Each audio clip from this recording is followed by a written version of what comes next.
బట్టలు తీసి కొడతా, గుంటూరుకు యువతల వాళ్ళని ఇంట్లోంచి బయటికి లాక్ కొడతా, అవతల వాళ్ళని అటొచ్చి నరికేస్తాం. ఇదేదో ఫ్యాక్షన్ సినిమాల్లో డైలాగులు అనిపిస్తున్నాయి కదా, అస్సలు కాదు. వైసీపీ అధినేత జగన్మోహన్ రెడ్డి, అలాగే ఆయన బ్యాచ్ మాజీ మంత్రి కారుమూరి నాగేశ్వరరావు, ఇంకా ఇలా చాలామంది మాట్లాడుతున్న వ్యాఖ్యలు. అంటే మనం ఒక ప్రజాస్వామ్య దేశంలో ఉన్నాము. మాజీ సీఎంలుగా పనిచేశారు, ప్రభుత్వాన్ని నడిపించారు, మాజీ మంత్రులుగా పనిచేశారు. మనకు ఒక లా ఆఫ్ ది ల్యాండ్ అనేది ఒకటి ఉంటుంది. అంటే ఏం చేయొచ్చు, ఏం మాట్లాడచ్చు, ఎంతవరకు మాట్లాడచ్చు అనేది కేవలం యాక్షన్స్ రూపంలోనే కాదు, చర్యల రూపంలోనే చేయక్కర్లా. నోటితో మాట్లాడినా కూడా అది థ్రెటనింగ్ లాగా అర్థం వస్తుంది.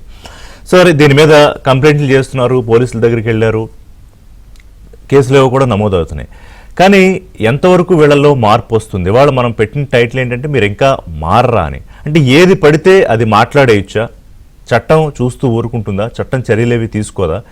ఇంకొక కొత్త స్ట్రాటజీ జగన్మోహన్ రెడ్డిదని ఎక్కడో నేను చూసా. అదేంటంటే అదొక గొప్ప రాజకీయ స్ట్రాటజీట.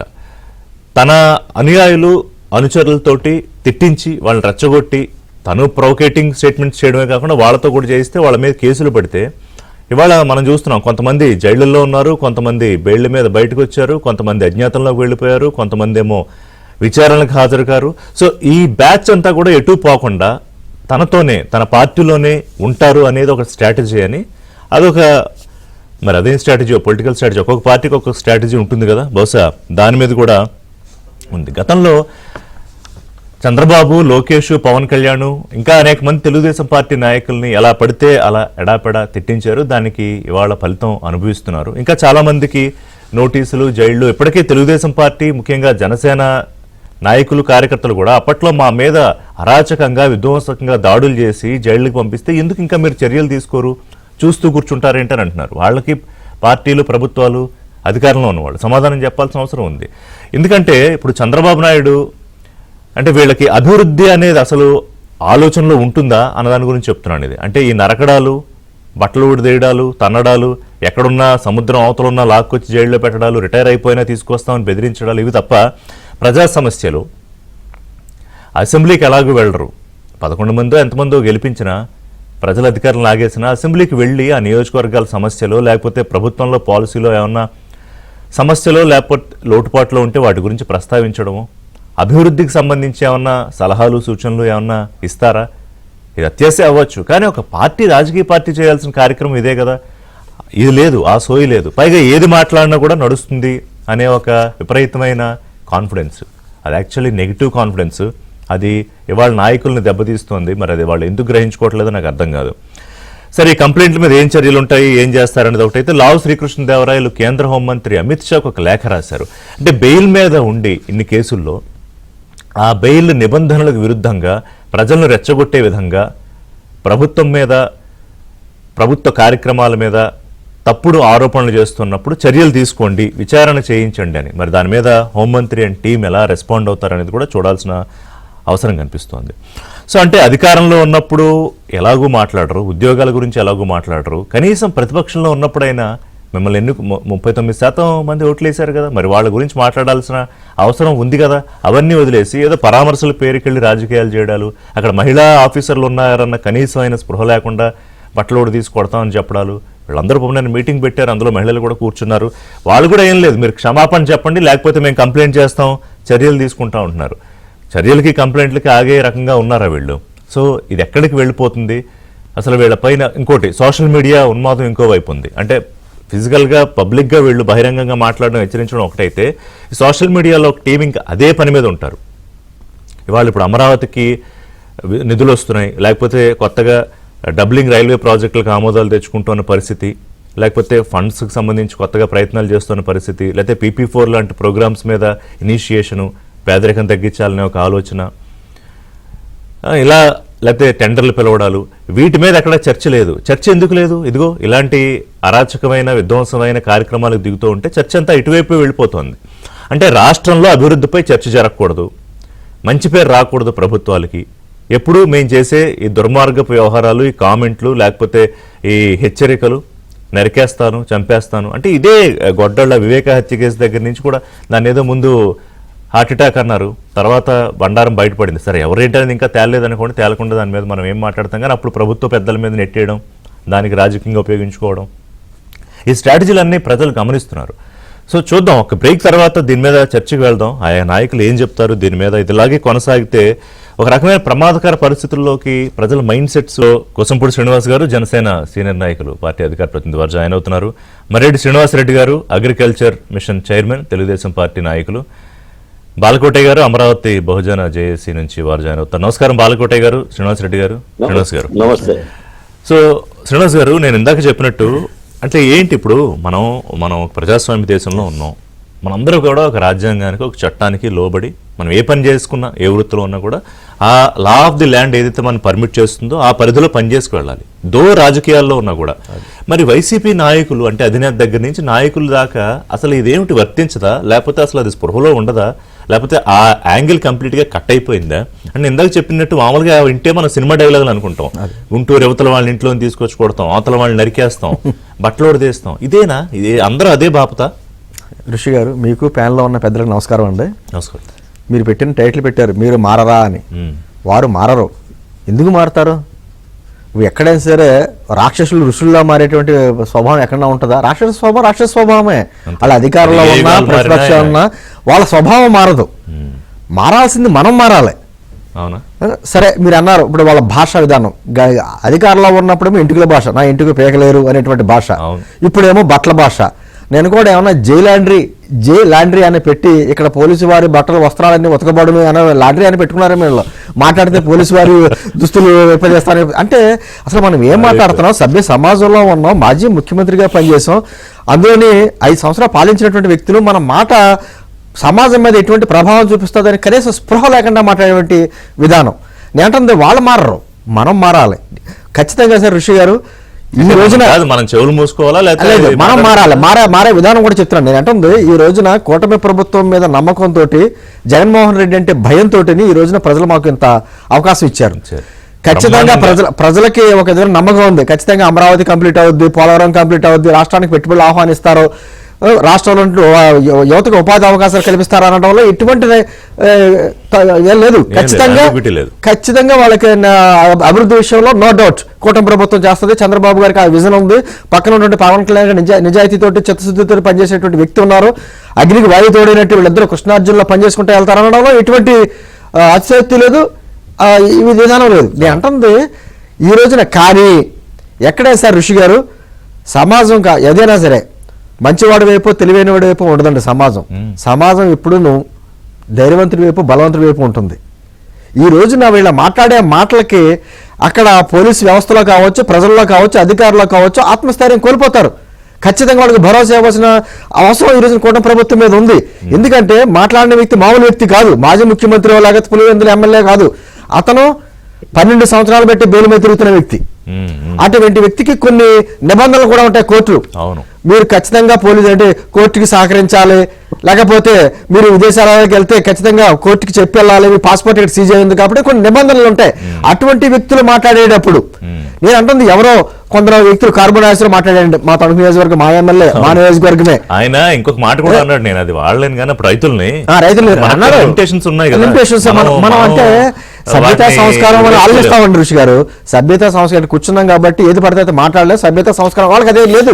గతంలో రైతులు ఏ విధంగా మాట్లాడిన వ్యక్తి ఈ రోజున గుంటూరు అవతల ఉన్న వ్యక్తులనేమో నరికేస్తాడట, గుంటూరు యువతల వ్యక్తులనేమో ఇంట్లోంచి బయట తీసుకొచ్చి బహిరంగ ఎట్లా మాట్లాడతారు అంటే ఇది ఒక స్ట్రాటజీ అనుకోవాలా, లేకపోతే మూర్ఖత్వం అనుకోవాలా? స్ట్రాటజీ అంటే ఒక విధంగా పార్టీలో ఉన్నటువంటి నాయకులందరూ, కార్యకర్తలందరూ తల దిక్కి చెదిరిపోతున్నారు కాబట్టి వాళ్ళని కాపాడుకునే ప్రయత్నంలో భాగము ఒకటి. రెండోది, ఖచ్చితంగా ఆంధ్రప్రదేశ్కి ముఖ్యంగా పెట్టుబడులు రాకూడదు. ఎందుకంటే ఏ పారిశ్రామికవేత్త అయినా ఒక రాష్ట్రం పెట్టుబడులు పెట్టాలంటే అక్కడ ఉన్న వనరులనే కాదండి, అక్కడ ఉన్నటువంటి రాజకీయ వాతావరణాన్ని, శాంతి భద్రతలని ఇవన్నీ కూడా చూసుకుంటాడు. కాబట్టి ఈ మధ్య లోకేష్ గారే కదా అన్నారు కదండి, మేము ఎంతోమంది పారిశ్రామికవేత్తలు రమ్మంటే వాళ్ళకి మరోసారి జగన్ వస్తే ఏంటి పరిస్థితి అని క్వశ్చన్ వేస్తుంటే వాళ్ళకి ఎన్నో రకాలుగా భరోసా ఇవ్వాల్సిన పరిస్థితి ఏర్పడుతుందని మాట మాట్లాడాడు. నేనంటే కొన్ని వ్యాఖ్యలు మాకు పరిధులు ఉంటాయి, అధికార ప్రతినిధులు కాబట్టి పరిధి దాటి మేము మాట్లాడలేము. కానీ కొన్ని విషయాలు కొంచెం బాధాకరంగా ఉంటాయి. చూసుకోవట్లేదు, అదే వాళ్ళ పరిధి, మాకంటే పరిధులు ఉంటాయి కదా. నిన్న ఇంత జరిగితే అతను వచ్చి ఇంత పోలీసు యంత్రాంగం గురించి ఆ విధంగా మాట్లాడితే, అదేవిధంగా కార్బన్ డైఆక్సైడ్ లాంటి వ్యక్తులు అటువంటి మాటలు మాట్లాడుతుంటే కొంతమంది వ్యక్తులు నోటీసులు కూడా తీసుకోకుండా వాళ్ళు తప్పించుకు తిరుగుతుంటామంటే నిన్న హోమ్ మినిస్టర్ గారు ప్రెస్ మీట్ పెట్టారు. ప్రెస్ మీట్ పెట్టి కారుమూరి నాగేశ్వరరావు గారి ఆ విషయంలో ముఖ్యమంత్రి గారికి ఏమన్నారంటే మీ నాయకులు మీరు కంట్రోల్ చేసుకోవాలని చెప్పి హితబోధలు ఏంటండి ఇక్కడ? మాజీ ముఖ్యమంత్రిని అదే కంట్రోల్ చేసుకోండి. హితబోధలు ఏంటి? అతను సమాజం మీద చేసినటువంటి వ్యాఖ్యలు ఎటువంటి వ్యాఖ్యలు చేశాడు? ఇంకా మంచి చెప్తే వింటారేమో అంటే అంటుంది ఆశ. ఎలా ఆశిస్తారు సార్? ఒక రాక్షస వాళ్ళు ఒక కాలకేయులు, వాళ్ళ కాలకేయుల్లాగా వచ్చి ఎలా పడిపోతారో అటువంటి పడిపోతున్న వ్యక్తుల మీద ఈ రోజున ప్రజలకి అధికారులకి పోలీసు యంత్రాంగానికి భరోసా ఇవ్వాల్సిన స్థాయిలో ఉండి కూడా మనం ఏదో ప్రతిపక్షాలుగా ఉన్నట్టు మనం ఏదో వాళ్ళకి హితబోధలు సూక్తులు లేకపోతే ప్రసంగాలు ఇస్తే ఏ విధంగా ఉపయోగపడతాయి? ఖచ్చితంగా ఎదురుకుండా కనిపిస్తున్నారు కదండి. ఇటువంటి మాటలు మాట్లాడే వాళ్ళు వాళ్ళ భాష ఏంటి, వాళ్ళ విధానం ఏంటి, సమాజంలో వాళ్ళ శాంతి భద్రతలను రెచ్చగొట్టే విధంగా విఘాతం కలిగించేలాగా చేసేటువంటి వ్యాఖ్యలు ఏదన్నా అంటే గతంలో ఒకసారి పవన్ కళ్యాణ్ గారు చాలా అన్నారు. ఆయన ఏంటి నేను కానీ హోమ్ మినిస్టర్ తీసుకుంటే ఎలా ఉంటుంది పరిస్థితి అన్నారు. దానికి ఎన్నో రకాలుగా ఆవిడ ఏదో అనేసినట్టుగా రకరకాలైనటువంటి వ్యాఖ్యలన్నీ తీసుకుంటూ వచ్చారు. మరి ప్రజలు అడుగుతారు కదండి, అదే అన్నాను. ప్రజల్లో కానీ కార్యకర్తల్లో కానీ ఈ కూటమి ప్రభుత్వం మీద వీళ్ళ అభివృద్ధి విషయంలో ఎటువంటి అనుమానం లేదు, కానీ వాళ్ళకి భరోసా ఇవ్వాల్సినటువంటి అవసరం ఈ రోజున ఉంది. ఖచ్చితంగా ఎక్కడో కేసులు పెడతాం కదండి. ఈ రోజు ప్రభుత్వ పరంగా ఎందుకు పిల్లు వేయకూడదు నేను అడుగుతుంది. అది ప్రభుత్వం వ్యాలిడ్ పాయింట్, అది మాట్లాడదాం. తెలుగుదేశం పార్టీ వారు కూడా ఉన్నారు కాబట్టి. బాలకోటయ్య గారు, ఇప్పుడు ఇందాక శ్రీనివాస్ గారు మాట్లాడుతూ కాలకేయులకి కూర్చోబెట్టి ప్రవచనాలు చెప్తే అసలు దాని అర్థం అవుతుందా అనేది పెద్ద ప్రశ్న. అలాగే నేను పెట్టిన వాటిలో ఇప్పుడు మనం చాలా పాజిటివ్గా ఆలోచిస్తాం బాలకోటయ్య గారు. అంటే అభివృద్ధి, రాష్ట్రం వెనకబడిపోయింది, పెట్టుబడులు తీసుకురావాలి. ఇప్పుడు కూడా ఆ పర్యాటక శాఖ మంత్రి అటు ఇటు తిరుగుతున్నాడు, ఆయన పర్యాటక తీసుకురావాలని. లోకేష్ గారు ఎవరితో మీటింగ్లు చేస్తారు. ఇంకోసారి చంద్రబాబు గారిని చెప్పక్కర్లేదు, ఆయన అదే పనిలో ఉంటాడు. సో ఇదంతా ఒకవైపు వెళ్తే అవతల వైపు కంప్లీట్గా దీన్ని ఎలాగా బ్రేక్ చేయాలి, ఎలా క్రాక్ చేయాలి, దీన్ని ఎలా డైవర్ట్ చేయాలి, మరి వీళ్ళకి మంచి మాటలు చెప్తే నిజంగానే ఎక్కుతాయా అని శ్రీనివాస్ గారు అడిగిన పాయింట్ వ్యాలిడేనా? రిషి గారు నమస్తే. నమస్కారం. శ్రీనివాస గారికి, శ్రీనివాస రెడ్డి గారికి కూడా నమస్కారం. నమస్తే అండి. బాలకోట ఇలా అనరాదు, వేరొకరు వినరాదు అని అన్నా నేను అనక తప్పదు. రిషి గారు, రాజు గెలవాలంటే ఎవరు ఉండాలి? సైన్యం ఉండాలి. అవును. ఆ సైన్యం యుద్ధం చేసేలా ఉండాలి. సైన్యంలో మనోధైర్యం దెబ్బతింటే, సైన్యం యుద్ధానికి వెనకడుగు వేస్తే రాజు గెలుస్తాడా? No chance. ఈ రోజున జగన్మోహన్ రెడ్డి గారు రాజకీయ వ్యూహాత్మకమైన అడుగులు, వాటి మీద మీరు పిచ్చుకోతలో, వెర్రికేకలో, చిన్నపిల్ల చేష్టలుగా మీరు భావిస్తున్నారేమో కానీ రాజకీయాల్లో ఓనమాలు దిద్దిన ప్రతి వాడికి తెలిసేది ఏంటంటే రాజకీయ వ్యూహాత్మక అడుగులు. సాక్షాత్తు పోలీసులనే నడి రోడ్ల మీద నిలబెట్టి గొడ్డలెప్పదీసి ఉద్యోగాలు చేస్తాను అని బెదిరించిన తర్వాత, that is not a words, that is a warnings. బెదిరించిన తర్వాత ఈఎస్పీని పిలిచి, ఎస్పీని పిలిచి బెదిరించిన తర్వాత ఏ కార్యకర్త ధైర్యంగా ఉంటాడు? ఆయా రాజకీయ పార్టీల్లో ముక్కు కోసినా మునుపటి మొగుడే మంచోడు అన్నట్టు భావన కలుగుతుంది కదా. మీరు జగన్మోహన్ రెడ్డి గారి రాజకీయ అడుగులను చూస్తే మనకు అది అర్థమవుతుంది. గతంలో కూడా చంద్రబాబు నాయుడు గారిని కొట్టండి, వాళ్ళెయ్యండి, రేపు నేను అధికారంలోకి వస్తే ఉరిదీయండి, ఇది చేస్తా, అది ఉరిదీయండి అనే మాటలు కూడా అది యుద్ధ వ్యూహాలుగా భావించాలి. దీనికి పరిష్కారం ఏంటి? నేను మాట్లాడుతున్నా. ఇప్పుడు ఎంపీ లావు శ్రీకృష్ణదేవరాయలు గారు అమిత్ షా గారికి లేఖ రాశారు. అవును. ఏ రాష్ట్రంలో ప్రభుత్వం లేదా? అమిత్ షాని గెలిపించామేంటి మేము? ఆంధ్ర రాష్ట్ర ప్రజలు రాష్ట్రంలో శాంతి భద్రతలు అలజడి చేస్తుంటే రాష్ట్రంలో 59,623 మంది పోలీసులు గుడ్డలెప్పదిస్తానని మాజీ ముఖ్యమంత్రి మాట్లాడుతుంటే నోటీస్ ఇచ్చే ధైర్యం లేదా ఈ ప్రభుత్వానికి? గతంలో చంద్రబాబు నాయుడు గారు ఒక అఘాయిత్యం జరిగిన మహిళను పరామర్శించడానికి ఆసుపత్రికి వెళ్తే నాటి మహిళా కమిషన్ చైర్పర్సన్ గా నోటీస్ ఇచ్చారు కదా. అవును. మీకు నోటీస్ ఇవ్వకపోతే మాలాంటి వాళ్ళని ఎస్సీ కమిషన్ లో పెట్టండి, మేము ఇస్తాం నోటీసు, మేము ఇస్తాం నోటీసు. ఈ అరజు ఏంటి అంటే జగన్మోహన్ రెడ్డి గారు అన్న మాటలను అలా కొట్టేసి నవ్వేసి హితవచనాలు బలికి వెళ్ళిపోతే ఏమవుతుంది? ఒకరు మాట్లాడతారు మళ్ళీ రేపు పొద్దున్న.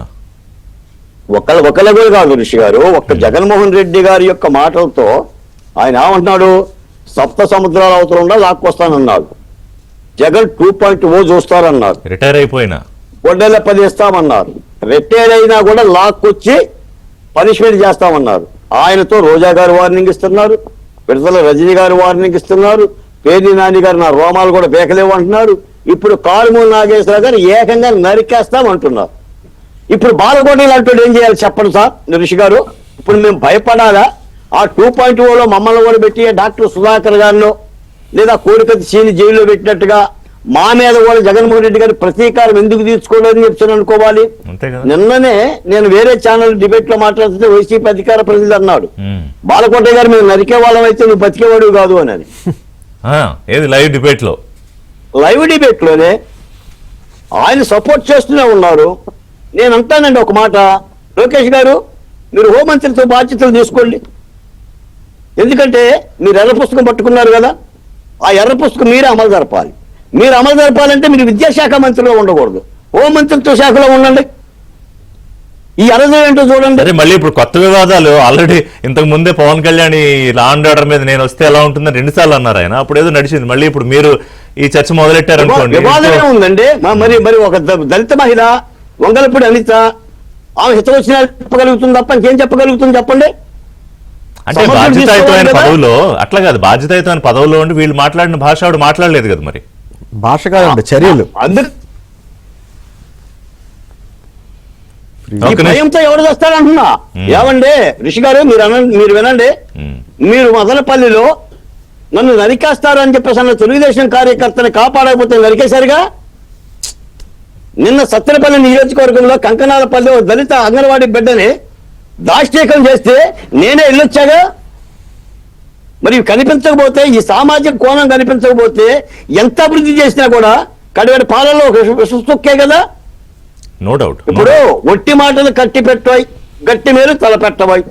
పిల్లి గుడ్డిదైతే ఎదికి ముడ్డి చూపిస్తుంది. జగన్మోహన్ రెడ్డికి సమాధానం చెప్పాలి.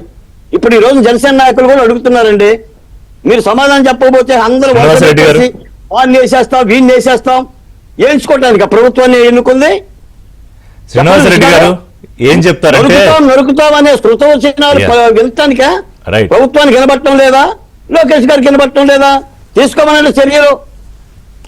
శ్రీనివాసరెడ్డి గారు వ్యాలిడ్ కన్సర్న్ బాలకోట గారు రైజ్ చేసింది నిజంగానే వచ్చి నరికేస్తాం, తీసుకొచ్చి ఇంట్లోంచి నరికేస్తాం అంటే నాకు ఇప్పటికే అది వింటుంటే స్టిల్ ఐఎమ్ ఫీలింగ్ ఎట్లా మాట్లాడతారు ఇలాగా. అంటే ఇంతకుముందు మాట్లాడలేదని కాదు, అంటే ఏంటి అప్పుడు మన అధికారంలో ఉన్నప్పుడు సరే అధికార దాహం అధికార మతంతో ఏదో ప్రతిపక్షంలో ఇదిగో మిమ్మల్ని కూర్చోబెట్టి రిలీజ్ అవ్వంట్రా అని చెప్పారు ఆంధ్రప్రదేశ్ ప్రజలు. మరి ఇవాళ అమిత్ షా చాలా వ్యాలిడ్ పాయింట్స్ అడిగారు బాలకోటే గారు. అమిత్ షాకి లేఖ రాశారు, ఏమేమో అమిత్ షాని ఎన్నుకున్నావా? మిమ్మల్ని కదా ఇక్కడ కూర్చొని మిమ్మల్ని ఎన్నుకున్నాం. అలాగే మా శ్రీనివాస్ గారు కూడా అంటున్నారు, ఏంటి దీని మీద ఏదో ఒకటి యాక్షన్ తీసుకోకపోతే పొద్దున్న ఇంకోళ్ళు ఇచ్చి ఇంకోటి అంటారు. రిషి గారు, మీకు ప్యానల్లో పెద్దలు బాలకోటయ్య గారికి, శ్రీనివాస్ గారికి, బ్రేక్ఫాస్ట్ వీక్షకులందరికీ కూడా శుభోదయం. నమస్కారం. ఒకటి, ఇది ప్రజాస్వామ్యక దేశంలో ఉన్నటువంటి ఒక రాష్ట్రం. ఈ రాష్ట్ర ప్రభుత్వం మనం ఎల్లవేళ కూడా భారత ప్రజాస్వామ్యాన్ని, భారత రాజ్యాంగాన్ని గౌరవించి నడుచుకోవాల్సి ఉంటుంది. ఇది మొదటిది. జగన్మోహన్ రెడ్డి ఈ రోజు మాట్లాడుతున్న మాటలు, జగన్మోహన్ రెడ్డి ఈ రోజు మాట్లాడిస్తున్నటువంటి మాటలు, ఇవన్నీ కూడా ఉద్దేశపూర్వకంగానే బాలకోటయ్య గారు అన్నట్టు ఒక రాజకీయ పార్టీ యొక్క అంతిమ లక్ష్యం రాజ్యాధికారం. దాన్ని నెరవేర్చేటువంటి క్రమంలో వాళ్ళు ఎన్నుకునేటువంటి మార్గాలు, వాళ్ళు పన్నేటువంటి వ్యూహాలు, అమలు పరిచేటువంటి తీరు, ఇవన్నీ కూడా అనాదిగా రాజకీయాల్లో రాజకీయాలు ఇన్ ద సెన్స్ అది ప్రజాస్వామ్యం కానీ, నియంతృత్వం కానివ్వండి, లేకపోతే రాజసర్కాలు కానివ్వండి, సమూహాల మధ్య ఆధిపత్యం పెత్తనం కానివ్వండి, whatever it may be, ఏ రూపంలో ఉన్నా అధికారం, ఆ గుంపు పైన, ఆ సమాజం పైన ఆధిపత్యం, అది రాజ్యాధికారం.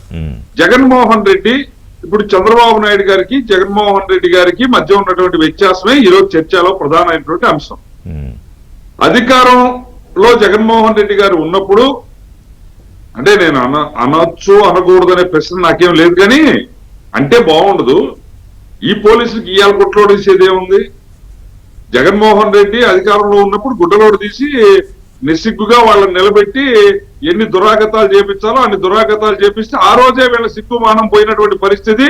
దాని పర్యవసానంగా ఈ రోజు ఈ సీనియర్ ఐపీఎస్ లో చాలా మంది జైళ్ళకి వెళ్ళి కోర్టులకు వెళ్ళి వాళ్ళ బతుకు అగమ్యకు వచ్చిన స్థితిలో ఉన్న పరిస్థితి. కాబట్టి ఇక్కడ నేను అంటుంది ఏంటంటే, పాపం పావులైనటువంటి సమిధులైనటువంటి పోలీసుల గురించి నేను తక్కువ వ్యాఖ్యానం చేయాలని నా ఉద్దేశం కాదు. కానీ జగన్మోహన్ రెడ్డి యొక్క ధోరణి అదే అర్థం చేసుకోవాల్సినటువంటి అవసరం ఉంది. జగన్మోహన్ రెడ్డి అధికారంలో ఉంటే అధికారాన్ని ఉపయోగించుకొని బట్టలోడు తీశాడు.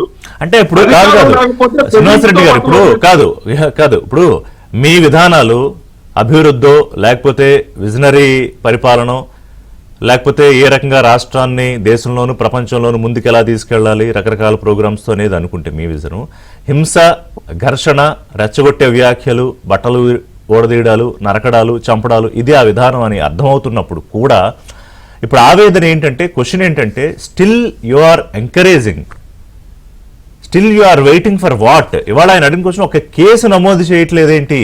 మీరు కారుమూర పెట్టారు. నేను అదే చెప్తున్నాను, నేను అదే ఆన్సర్ చెప్తున్నాను. అది జగన్మోహన్ రెడ్డి గారి యొక్క విధానం. అది ఇక్కడ ప్రజలు గమనించి ప్రజలు అర్థం చేసుకొని, ఇదిగో నాయన నీ అధికారం నువ్వు అధికారంలో ఉన్నప్పుడు వెలగబెట్టినటువంటి తీరు చాలు.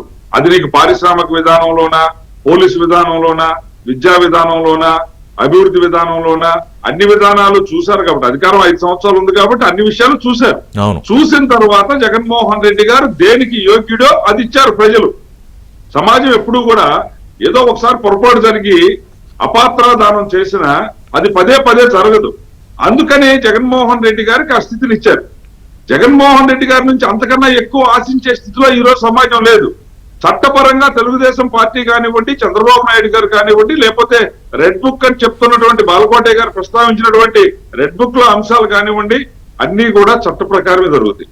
మనమే ఇదే బాలకోటయ్య గారు, ఇదే శ్రీనివాసరెడ్డి, ఇదే కుసుంపుడి వారు గత 5 సంవత్సరాలు రోజువారీగా ఈ డిబేట్లలో కూర్చొని ప్రజాస్వామ్య పరిరక్షణ కోసం చంద్రబాబు నాయుడు గారు చేసినటువంటి మహా ఉద్యమంలో మనం ఏ విధంగా ప్రజల్ని మోటివేట్ చేసి తీసుకురావాలో మనకి చేతైన కాడికి, మనకు అవకాశం ఉన్న కాడికి మనం చేసాం. అదే ప్రజాస్వామ్యాన్ని ఈ రోజు హరించి మనం మళ్ళీ అధికారం మన చేతిలో ఉంది కాబట్టి ఏదంటే అది చేయలేము. భారత రాజ్యాంగానికి చేతిలో ఉందంటే చట్ట ప్రకారమే కదా. ఇప్పుడు చట్టాన్ని అతిక్రమించి, ఇందాకనే అదే అన్న లా ఆఫ్ ది ల్యాండ్ అనే పదం ఎందుకు వాడానంటే, బియాండ్ దట్ చేయడానికి ఎవరికి ఏముండదు, ఎవరు అధికారంలో ఉన్నా ఆ పరిధిలోకి ఇవన్నీ రావట్లేదా? ఇవాళ జగన్మోహన్ రెడ్డి మాట్లాడిందో, పార్వతి మాట్లాడిందో, మన తాజాగా జైలుకి వచ్చిన పోసాని మాట్లాడిందో ఖచ్చితంగా వస్తాయి. పోసాని మాట్లాడింది వచ్చింది, వల్లభనేని మాట్లాడింది వచ్చింది, కొడాల నాని మాట్లాడింది వచ్చింది. ఎవరైతే చట్ట వ్యతిరేకంగా సమాజం పట్ల ప్రవర్తించారో అందులో జగన్మోహన్ రెడ్డి కావచ్చు, రోజా కావచ్చు, రజనీ కావచ్చు, ఎవరైనా కావచ్చు. ఈ రోజు నేనంటుంది ఏంటంటే, చాలా మంది సిగ్గు తెచ్చుకొని తప్పు చేశామనే భావంతో లెప్పలేసుకుంటే వాళ్ళకి భవిష్యత్తులో అన్నా మళ్ళీ ఏదో ఒక అవకాశం ఉంటుంది. అలా కాకుండా అదే ధోరణి కొనసాగిస్తే ఈ పరిస్థితులు మళ్ళీ తిరిగి పునరావృతం. ఈ 10 నెలల్లో సుమారు 9-10 నెలల్లో శ్రీనివాసరెడ్డి గారు మీరు ఎవరినన్నా చూసారా? తప్పు జరిగిందో, తప్పు మాట్లాడామో, లెంపలేసుకున్నామో అని ఏదో జైలు తప్పించుకోవడానికి అన్న మాటలే తప్ప మళ్ళీ వెళ్ళి అదే ఆఫీసుల్లో, వైసీపీ ఆఫీసులో కూర్చొని మళ్ళీ ఏం చేయాలని మంతనాలు జరుపుతున్న పరిస్థితి మనం చూడట్లేదు. ఖచ్చితంగా. మరి ఇప్పుడు ఒకటేనండి, ఇక్కడ ఇప్పుడు తెలుగు సంస్కృతం చదివేటువంటి వేద పాఠశాలలో ఉన్న పిల్లలు సంస్కృతమే చదువుతుంటారు. ఇప్పుడు అదే మనకి బజారు పంచాయతీల్లో అమనాభూతులు తెచ్చుకుంటా కాలక్షేపం చేసేవాడు అదే మాట్లాడుతుంటాడు. అంటే మీరు ఎక్కడ ఉన్నారు, మీ పేటం ఏంటి, మీ స్థానం ఏంటి?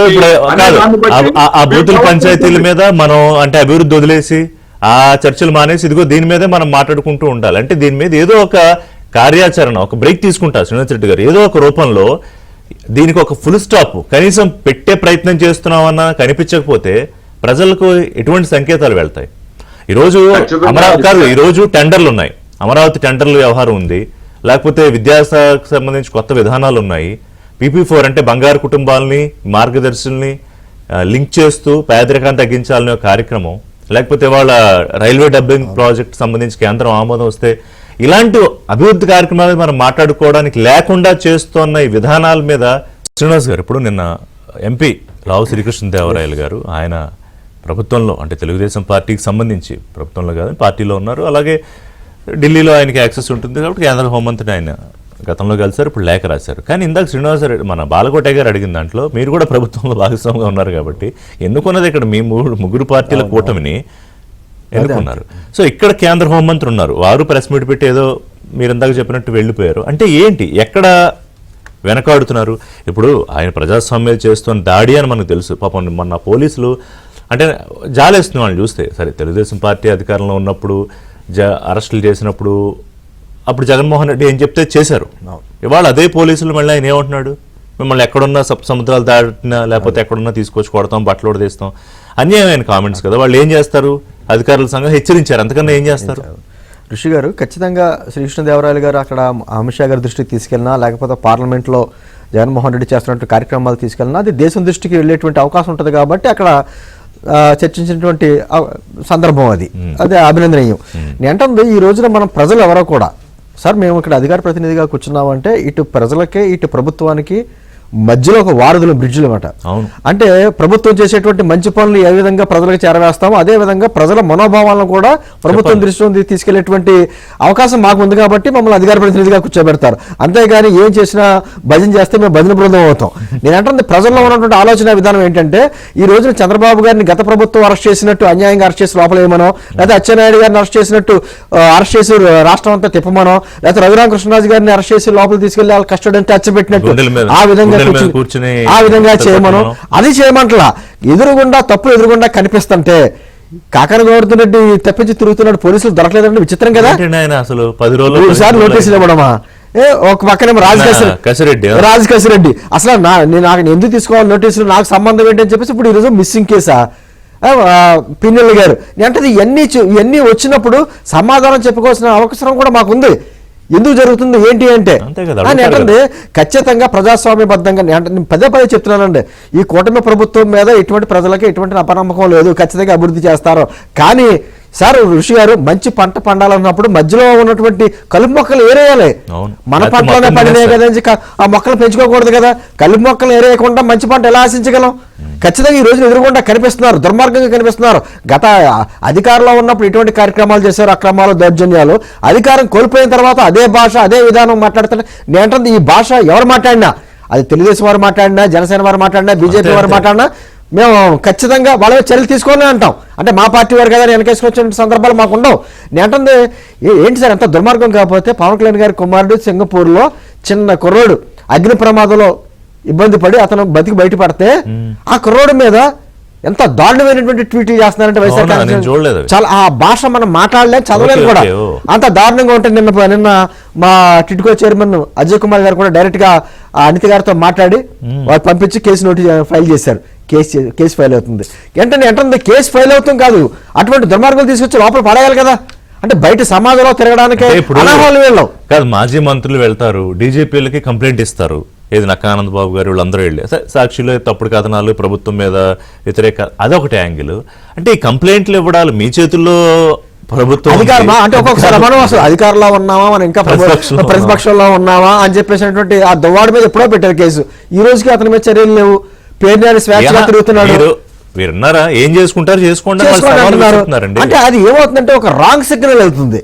నేను అంటుంది ఇంకొకటి మాట, ఇంకొక విషయం పదే చర్చకు వస్తుంది ఏంటంటే జగన్మోహన్ రెడ్డి మళ్ళీ వస్తే అని. ఖచ్చితంగా జగన్మోహన్ రెడ్డి అయితే రాడు, దానికి కారణాలు కూడా ఉన్నాయి. 3 ఉన్నాయి సార్. ఆ 3 ఏది జరిగినా జగన్మోహన్ రెడ్డికి వచ్చే అవకాశాలు ఉంటాయి. 1 కూటమిలో ఉన్నటువంటి 3 పార్టీలు విడిపోయినటువంటి సందర్భాలు ఏమైనా ఉంటే ఆ మధ్యలో అతను రావచ్చు.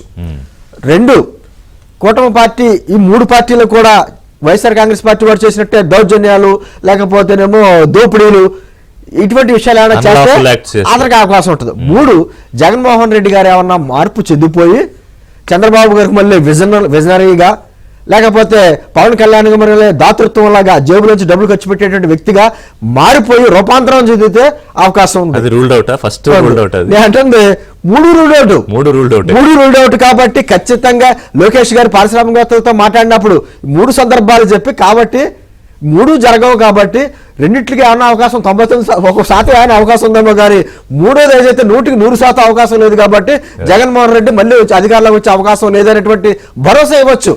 నేను అంటుంది ప్రజలకు ఇవ్వాలి సార్ ఖచ్చితంగాను. నేను ఇందాక కాదు, మీ నాయకుడు అధినేత ముఖ్యమంత్రి డిప్యూటీ సీఎం అయితే సభలోనూ బయట స్పష్టంగా చెప్పాడు, అంటే చంద్రబాబు నాయుడు ఎందుకు కొనసాగాలి ముఖ్యమంత్రిగా రాష్ట్ర అభివృద్ధి కోసం, అలాగే 15 ఏళ్ళు కూటమి ఎందుకు కలిసి ఉండాలి, ఇవన్నీ. సో అక్కడేమీ డౌట్ లేదు ఇప్పటికైతే. ఖచ్చితంగా అంటుంది వీళ్ళ మధ్యలో ఎటువంటి విభేదాలు లేవు. చక్కగా ఒక విధమైన రాష్ట్రం గురించి ఆలోచించి రాజకీయాలకు అతీతంగా రాష్ట్రాభివృద్ధి గురించి ఆలోచించేటువంటి కూటమి ఏర్పడింది. పైనటువంటి కేంద్ర ప్రభుత్వం సహకారం ఉంది కాబట్టి ఎటువంటి అనుమానం లేదు. కూటమిలో ఎన్ని రకాల చిన్న చిన్న స్విచ్లు వచ్చినా అన్ని మామూలే.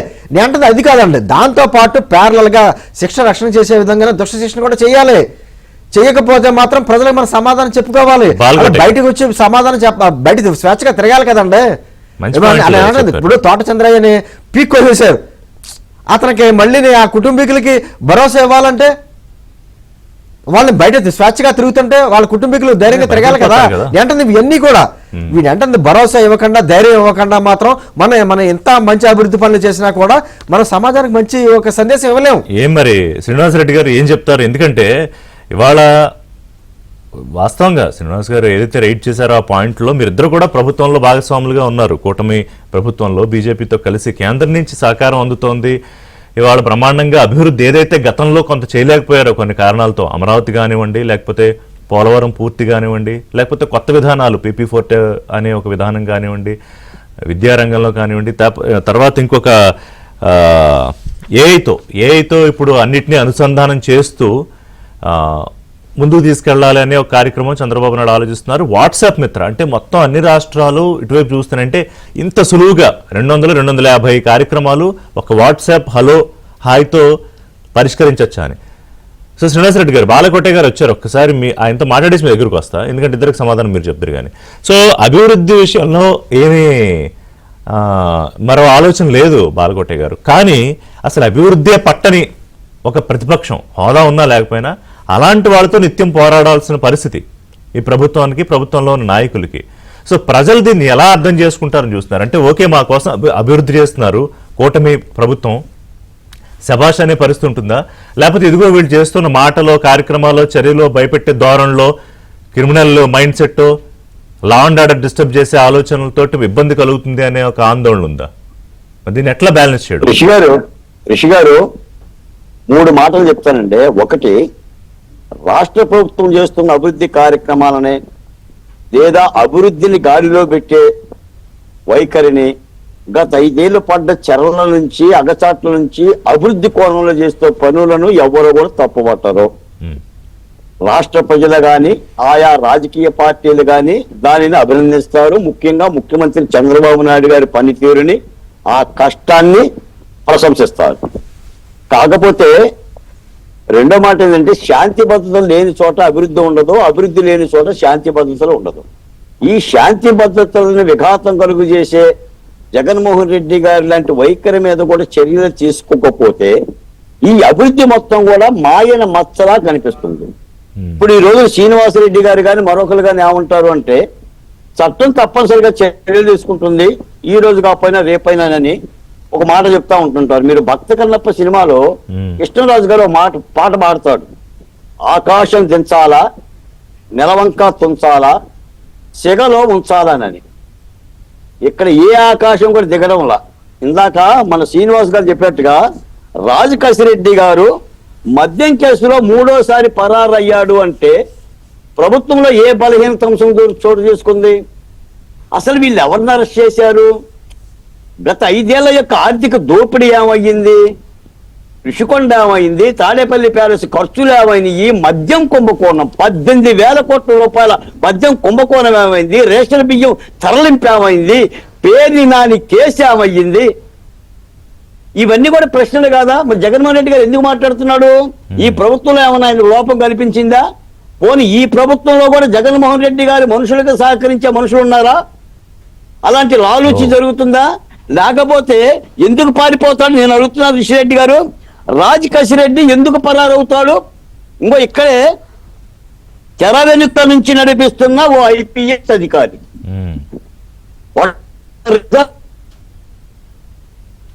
రైట్ రైట్ బాలగడ్డ గారు మాట్లాడదాం, ఒక చిన్న బ్రేక్. మనుషులు బెదిరిస్తున్నారా? ఇవన్నీ ఆలోచించాల్సిన అంశాలే. ఖచ్చితంగా ఖచ్చితంగా మీరు లేవనెత్తిన ఇప్పుడు కాకాణి ఎందుకు కనిపిస్తుంది, ఆయన ఫోటోలో హైదరాబాద్లో ఉన్నట్టు కనిపిస్తాడు, పోలీసులు వెళ్తారు, అక్కడ ఆయన ఉండడు. ఇప్పటికీ 10-15 రోజుల నుంచి జరుగుతుంది ఆ వ్యవహారం. ఈ నోటీసులతోనే మొత్తం సరిపోతుంది. అలాగే రాజకేశరెడ్డి కూడా ఆయన ఇండియాలోనే ఉన్నాడు అని, ఫారెన్ ఎక్కడికి వెళ్ళినా మళ్ళీ ఇండియాలోకి వచ్చేసాడు, కానీ ఎక్కడ ఉన్నాడు ఆయన తెలియదు. నోటీసులు ఇంకోటి ఆయన మెయిల్స్ పంపిస్తాడు సిఐడి వాళ్ళకి, విచారణ సంస్థలకి ఆయన మెయిల్స్ పెడతాడు. నాకు come to your investigation, how I'm related to so and so allegations and so and so crimes అని ఆ మెయిల్స్ పెడతాడు ఆయన. ప్రజలు అంటున్నారు బాలకోటి గారు ఏం చర్యలు తీసుకోవాలి, ఇప్పుడు ఎలాంటి చర్యలు తీసుకుంటే ఆగే అవకాశం కనిపిస్తోంది? రెడ్డి గారు, ఒకటి ఇప్పుడు చట్టం తన పని తాను చేసుకుపోతుంది, ఇది మనం ఎప్పటి నుంచో వింటున్న ఒక డైలాగే. అలాగే ఇప్పుడు దాని మీద అంత పేషెంట్గా ఉండే పరిస్థితి ఆంధ్రప్రదేశ్లో జగన్మోహన్ రెడ్డి కానీ జగన్మోహన్ రెడ్డి నాయక గణం కానీ కల్పించట్లేదు. అంటే మేము అభివృద్ధి మీదే ఫోకస్ పెడతాము, కక్షపూరిత రాజకీయాలకు చోటు లేదు, ఇవన్నీ వినడానికి చెప్పడానికి బాగానే ఉంటాయి. కానీ ఇబ్బందులు పడుతున్న వాళ్ళకి, థ్రెటనింగ్ ఎదుర్కొంటున్న వాళ్ళకి, ఎవరైతే ఆ విక్టిమ్ స్పేస్లో ఉంటారో వాళ్ళకి రోజు ఒక భయం ఆందోళన ఉంటుంది. సో దీన్ని అడ్రస్ చేయాల్సిన అవసరం ఖచ్చితంగా ఇవాళ ఉన్న కూటమి ప్రభుత్వం మీద ఉంది. సో అది ఎంతకాలం? ఎందుకంటే ఇవాళ ఈ నాయకులందరూ కూడా ఒక రకంగా మీ ప్రభుత్వానికి సవాలు విసురుతున్నారు. ఏది నోటీసులకి, ఇప్పుడు కూడా జోగి రమేష్కి మళ్ళీ చంద్రబాబు నాయుడు ఇంటిపై దాడి మీద కేసు సంబంధించి మళ్ళీ నోటీసులు, రాజకేశరెడ్డి ఎక్కడున్నాడో దొరకడు, కాకాని ఇందాక నేను చెప్పినట్టు ఆయన దొరకడు, ఇంకా ఇలాగ చాలా మంది బ్యాచ్ ఉన్నారు. రిషి గారు ఒక్క మాట, నేను ఒక్క మాట మాట్లాడలే శ్రీనివాసరెడ్డి గారికి ఒకే ఒక్క మాట. పొరపాటు జరిగితే, గ్రహపాటు జరిగితే, రాజకీయ లోపం జరిగితే నష్టపోయేది రాష్ట్రము 5.5 కోట్ల మంది బిడ్డలు అన్న సంగతి మర్చిపోకూడదండి. ఎందుకంటే రజాకారుల పరిపాలనలో నాటి ఉద్యమకారులు దాక్కున్నట్టుగా మేము ఇల్లు వదిలి, భార్యా బిడ్డలు వదిలి, ఇతర ఇళ్లలో దాక్కుని ఉద్యమాలు చేసి ఈ ప్రభుత్వాన్ని గెలిపించామన్న విషయం ప్రభుత్వం మనలో తీసుకోవాలి. జగన్మోహన్ రెడ్డి గారి కట్టడి చేసే చర్యలు తీసుకోవాలి. మాటలు కట్టెబెట్టండి. నేను మిమ్మల్ని అడుగుతాను మళ్ళీ కన్క్లూజన్ లో ఆ చర్యలు ఏంటో కూడా మీరు చెప్తారు, కానీ అంతకన్నా ముందు శ్రీనివాసరెడ్డి గారు. రిషి గారు, మొత్తం సమాజ ప్రతిబింబం చర్చల్లో కోసంపూడి గారు మాట్లాడినా, బాలకోటి గారు మాట్లాడినా, లేకుంటే మీరు ప్రశ్నలు సంధించినా, ఇదంతా కూడా సమాజ ప్రతిబింబం కింద ఒక ఆలోచనని మీరు పంచే ప్రయత్నం చేస్తున్నారు. కానీ నేను ఫస్ట్ ఒక విషయం చెప్పదలుచుకున్నది ఏంటంటే, చట్టంలో చట్ట పరిధికి మించి చేస్తే జగన్మోహన్ రెడ్డి చట్టం ముందు ఎలా దోషయ్యాడో, సమాజం ముందు ఎలా దోషయ్యాడో విషయం ఒకసారి గుర్తించాలి. రెండవది, జగన్మోహన్ రెడ్డి నుంచి అంతకి మించి ఆశించడం అనేటువంటిది అత్యాశ అవుతుంది. జగన్మోహన్ రెడ్డి గారి యొక్క ప్రారంభం అంటే బహుశా ఆయన మొట్టమొదటిగా వివేకానంద రెడ్డి గారిని బెదిరించి, లేకపోతే తన తండ్రిని కూడా బెదిరించి, తన కుటుంబాన్ని బెదిరించి, అతను పార్లమెంటులో ప్రవేశం దగ్గర నుంచి ఈ రోజు వరకు తన ప్రయాణం అంతా కూడా నేరపూరితమైనటువంటి ప్రయాణం, నేరపూరితమైనటువంటి ఆలోచనలతో ఉన్నటువంటి ప్రయాణం. రాజకీయాల్లో నేను చెప్పాను ఇందాక, నా సమయం తక్కువ ఇచ్చారు, అందువల్ల కంప్లీట్ కాదు.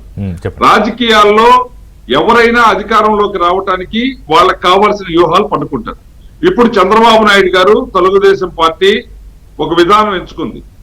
గత 42 సంవత్సరాలుగా తెలుగుదేశం ప్రస్థానంలో ఆ రోజు ప్రారంభంలో కూడు గూడు గుట్ట నినాదం, వెనుకబడినటువంటి ఉత్తరాంధ్ర, రాయలసీమ ప్రాంతాలకి సాగు తాగునీరుకు ప్రాధాన్యత, అదే విధంగా చంద్రబాబు నాయుడు గారు వచ్చిన తర్వాత ఉద్యోగ ఉపాధి అవకాశాల కల్పన, సాంకేతిక పరిజ్ఞానాన్ని, సాంకేతిక విప్లవాన్ని అందిపుచ్చుకొని దాంతో పాటు ప్రయాణం చేయాలి అనేటువంటి ఆలోచన, తపన, ఈ విధంగా తెలుగుదేశం పార్టీ ప్రస్థానం ప్రజల్లో ఇదే చెప్తా ఉంటది. వీటిని చూడండి, వీటి ద్వారా ఎంజాయ్ చేయండి, అనుభవించండి, మీ కుటుంబాల యొక్క స్థితిగతులు మార్చుకోండి అని. ఇది సక్సెస్ అయింది. అంటే నేను ఈ సందర్భంలో ఇంకోటి గుర్తు చేస్తా మీకు, కాదు 2014లో రాష్ట్రం విడిపోయినప్పుడు అనుభవజ్ఞుడైన చంద్రబాబు నాయుడు చేతుల్లోకి రాష్ట్రం వెళ్తేనే మళ్ళీ ఒక రాజధాని, ఒక అభివృద్ధి ఉంటుందని ప్రజలు నమ్మి ఆ రోజు ఆయనకి అధికారం ఇచ్చారు. ఆ 2014-19 తర్వాత మళ్ళీ చంద్రబాబు నాయుడు గారు అదే పని చేశారు కదా. అధికారంలో ఉన్నప్పుడు ఆయన అభివృద్ధి తప్ప వేరే ఆలోచన ఆలోచించడు. సో తర్వాత ఏమైంది మరి? అధికారం పోలేదా? అదే. 19 నుంచి 24 వరకు అధికారం జగన్మోహన్ రెడ్డికి ప్రజలు ఎందుకు ఇచ్చారు? కాదు, ఎందుకంటే చెప్తా, ఇవాళ బాలకోటే గారు రేస్ చేసిన డౌట్, పార్టీ కేడరు పార్టీని తిరిగి అధికారంలోకి తీసుకురావడానికి పాటుపడ్డ బాలకోటయ్య గారు, లేకపోతే జనసేన శ్రీనివాస్ గారు, లేకపోతే ఇలా లక్షలాది మంది కార్యకర్తలు, కోట్లాది మంది అభిమానులకి ఒక భరోసా ఇవ్వద్దా శ్రీనివాస్ రెడ్డి గారు? రిషి గారు పట్టాది ఏమన్నాడు, ఏ చర్యలు తీసుకున్నారు? ఈ రోజున కాలువ నరికేస్తామని అంటే చర్యలు తీసుకోరా? అదే నోటీస్ శ్రీనివాస్ రెడ్డి గారిని చెప్పండి శ్రీనివాస్ రెడ్డి. ఇప్పుడు నేను అంటుంది ఏంటంటే 2014 నుంచి 19 వరకు అదే ఆలోచనతోటి ఆ విజనరీ మీద ఉన్నటువంటి గౌరవం, నమ్మకంతో అధికారంలోకి ఇచ్చారు. నేను అంటుంది అదే, ఇది తెలుగుదేశం పార్టీ విధానం. కానీ జగన్మోహన్ రెడ్డి ఆలోచనలు ఏంటంటే బెదిరించడం, అబద్ధాలు చెప్పడం, మోసాలు చేయటం, ప్రజల్ని నమ్మించి ఏ విధంగానైనా సరే తన పబ్బం గడుపుకోవడం. ఇప్పుడు గత 5 సంవత్సరాల్లో ఇప్పుడు చంద్రబాబు నాయుడు గారు 2014 నుంచి 19 వరకు వారి నమ్మకంతో ఇచ్చిన అధికారం యొక్క ఫలాల్ని, ఆలోచనల్ని ప్రజలు చూశారు. ఏదో ఒక కారణంతో, ఒక్క ఛాన్స్ తోనో, లేకపోతే ఇతర బాలకోటయ్య గారు లాంటి వాళ్ళు చెప్పే అనేక అంశాలు తోడు చేసుకోనో అధికారం తెలుగుదేశం కోల్పోయింది, జగన్మోహన్ రెడ్డికి వచ్చింది. జగన్మోహన్ రెడ్డి 2019 నుంచి 24 వరకు ఏ విధానాలు అమలు జరిపాడు, ఏ విధానాలకి అనుగుణంగా నడిచాడు అనేది కూడా ప్రజలు చూశారు. కాబట్టి ఇక్కడ నేను అంటుంది ఏంటంటే, ప్రజలు ప్రతిదీ గమనిస్తారు, ప్రజలు ప్రతిదీ చూస్తారు. ఆ చూసి తమకి, తమ కుటుంబాలకి, తమ అవసరాలకి, ప్రయోజనాలకి, తమ అభివృద్ధికి, భవిష్యత్తు తరాల యొక్క అభ్యున్నతికి ఏది తోడ్పడుతుందో ఆ పరిపాలన కావాలని, నిలవాలని కోరుకుంటారు. ఇది జరుగుతుంది. దీంట్లో ఎక్కడా కూడా ఎవరు కూడా ఒక భయపడాల్సిన పని లేదు, లేకుంటే అపోహకు లోను కావాల్సినటువంటి అవసరం లేదు. జగన్మోహన్ రెడ్డి అనేటువంటి వ్యక్తి మొదటిదైనా చివరిదైనా రాజకీయాల్లో తన 5 సంవత్సరాలు ముఖ్యమంత్రిగా ఉన్నటువంటి ఒక దురదృష్టం వల్ల వైసీపీ అనేటువంటిది సర్వం కోల్పోయింది. ఇక వాళ్ళు ఈ 5 సంవత్సరాల పాటు కారుమూరి నాగేశ్వరరావు లాంటి వాళ్ళు, లేకపోతే ధర్మాన కృష్ణదాస్ లాంటి వాళ్ళు, బొత్స సత్యనారాయణ, విడుదల రజనీయో, లేకుంటే రోజానో వేళ్ల మీద లెక్క పెట్టొచ్చు. మీరు ఇందాక అడిగారు వీళ్ళందరికీ బుద్ధి వచ్చిందని. ఖచ్చితంగా 80% ఎవరైతే జగన్మోహన్ రెడ్డి ట్రాప్ లో పడి ఆ నేరపూరిత రాజకీయ పూరిత నేరాల్ని చేశారో, చేయించారో, చూసి మౌనంగా ఉన్నారో, వీళ్ళల్లో 80% కి ఖచ్చితమైనటువంటి అవగాహన ఉంది. నేను ఇక్కడ ఏమి వైసీపీ అనగానే అది మొత్తం చెడ్డదని నేను చెప్పట్లా, అది చెప్పకూడదు కూడా. వైసీపీలో 80% ఇప్పటికీ కూడా ఆలోచన చేయగలిగిన వాళ్ళు ఉన్నారు. జగన్మోహన్ రెడ్డి ఒక కొద్దిపాటి ముఠాని పెట్టుకుని, ఒక ముఠా చూడండి మీరు, జగన్మోహన్ రెడ్డి ఆలోచన ధోరణి. జగన్మోహన్ రెడ్డి బయటికి ఎప్పుడు వస్తాడంటే, ఒక శవం కనపడితే అన్నా వస్తాడు, ఒకళ్ళు జైల్లో అన్నా ఉంటే వస్తాడు. అంటే శవ రాజకీయాలు, నేరపూరితమైనటువంటి ఆలోచనలు. ఈ తప్ప ఇప్పుడు చంద్రబాబు నాయుడు గారు ఉన్నారు అనుకోండి, ఆయన ఈ రోజుకి ఈ 10 మాసాల్లో ఆయన ఇంట్లో ప్రమాణ స్వీకారం చేసిన తర్వాత ఆయన ఇంట్లో ఉంది ఎంతసేపు, బయట ఉన్నది ఎంతసేపు, ఆయన ఎన్ని ప్రాంతాలకు వెళ్ళారు, ఎంతమంది ప్రజలతో మమేకమయ్యారు, ఏ విధంగా చెప్పారు. వారు జగన్మోహన్ రెడ్డి ఈయనేమో జపాన్ చక్రవర్తి అయినట్టు, కిందకు వస్తే చంపేసినట్టు, అధికారంలో ఉంటే జనానికి 1/2 కిలోమీటర్ దూరం పెట్టి 3000 మంది పోలీసులను పెట్టి, ఇనుప మార్కెట్లు పెట్టి, ఎక్కడో నుంచి దాదాపు ముఖ్యమంత్రికి ఉన్న సెక్యూరిటీ సెక్యూరిటీలో ఉన్నాడు ఇప్పుడు. అయినా కూడా ఇన్సెక్యూరిటీలో ఉంటే మనం ఏం చేస్తాం కానీ రైట్. అంటే మీరు అనేది ఏంటంటే టైం పట్టినా కూడా ఎప్పుడు ఏం జరగాలో జరుగుతుందని. ఏం శ్రీనివాస్ గారు అంతేనా?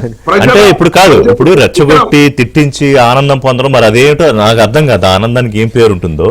పైగా వాళ్ళు కేసుల్లో ఇరుక్కుంటే, నాకు ఒకటి ఇక్కడ ఏంటంటే, వాళ్ళు కేసుల్లో ఇరుక్కుంటే ఇప్పుడు మనం చూడండి, దేశం కోసం, రాష్ట్రం కోసం పోరాడి అక్రమంగా జైలుకి వెళ్తే, అయ్యో పోరాటకారులు, ఉద్యమకారులు జైలుకి వెళ్ళారు నాకు బిల్డప్ అట్లా అనిపిస్తుంది వీళ్ళందరి దగ్గర జైలు ఓదార్పు యాత్రలు చూస్తూ ఉంటారు. రిషి గారు, ఈ ఫ్యాక్షన్ రాజకీయాలు, ఫ్యాక్షన్ సంస్కృతులు మేము ఎరుగుదాం. నేను ఇక్కడ దాంట్లో ఆలోచన ఏంటంటే, నేరం చేసిన వాడు, జైలుకి పోయిన వాడు ఖచ్చితంగా తనతో అంటిపెట్టుకొని ఉండాలి. ఇప్పుడు ఆ వైసీపీలో ఉన్నటువంటి అనేక మంది నాయకులు ఈ నేరాలతో సంబంధం లేని వాళ్ళు జగన్ తో అటాచ్మెంట్ లో లేరు, జగన్ తో ఉండరు. వాళ్ళు రేపటి మాపటి నాడు ఏదో ఒక దారి చూసుకొని వాళ్ళ ఉద్దేశం ఏదైతే ప్రజాసేవ ఉందో, రాజకీయాలు వాళ్ళ ఏం చెప్తారు ఫైనల్ గా? నాకు అర్థమైంది మీరు చెప్పింది. నాకు అర్థమైంది.